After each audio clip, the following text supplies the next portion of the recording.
Thorrur municipality elections 11వ తారీఖున ఉన్న విషయం మీ అందరికీ కూడా తెలిసిందే. ఇప్పటికే ప్రచారం జోరందుకుంది. ఎక్కడ పోయినా కానీ కాంగ్రెస్ పార్టీకి బ్రహ్మరథం పడుతున్నారు.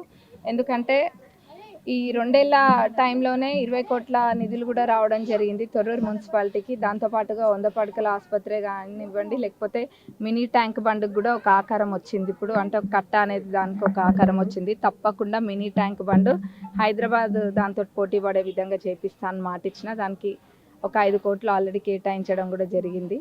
ఇంకా కూడా ఎంత అదనంగా అవసరమైనా కానీ దాన్ని మంచిగా చేసుకుంటాం. అట్లనే sub register office, fire station నిన్న మినిస్టర్ గారే మాట ఇచ్చిండ్రు. అది నేను గెలిచిన 3వ నెల నుంచే దానికి ప్రయత్నాలు కూడా ప్రారంభించడం జరిగింది. ఎన్నో సందర్భాలలో మినిస్టర్ గారు దృష్టికి కూడా తీసుకెళ్ళి చెప్తే వారు కూడా సానుకూలంగా ఉన్నారు. తప్పకుండా ఇక్కడ రిజిస్టర్ ఆఫీసు ఎప్పటి నుంచో కోరిక తొర్రూరు ప్రజలది, తప్పకుండా అది వస్తుంది.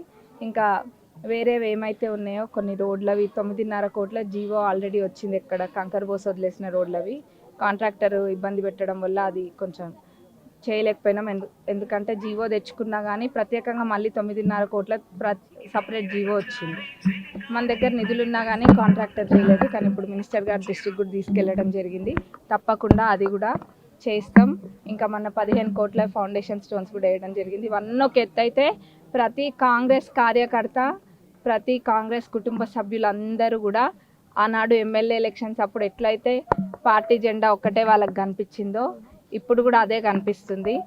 ఇంకొకటి ఇంద్రమ్మ ఇళ్ళదైతే ఇందాక కూడా చెప్పిన ఆల్రెడీ 1వ విడతది అయిపోలేదు. చాలామంది ఇంకా దాన్ని గృహప్రవేశాలే చేసుకోలేదు. అంతలోనే 2వ విడత కూడా వచ్చేసింది. అంతేగాని గత ప్రభుత్వం లెక్క ఏదో కోడిని కట్టేసి కోట శ్రీనివాసరావు గారు ఒక సినిమాలో కోడిని కట్టేస్తారు కదా, కోడిని కట్టేసి ఇగో ఇగో ఇగో అని చూపించి మభ్యపెట్టి ఎలక్షన్స్ అయినాక అది ఇదని చెప్పి మభ్యపెట్టుడు కాదు. ఇల్లు వచ్చినాయి, జనాలు కట్టుకున్నారు, మళ్ళీ అప్పుడే 2వ విడత వస్తుంది.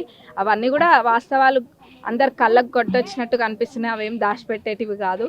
ఇవన్నీ దృష్టిలో పెట్టుకొని కూడా తప్పకుండా మేమే గెలుస్తున్నాం ఇక్కడ.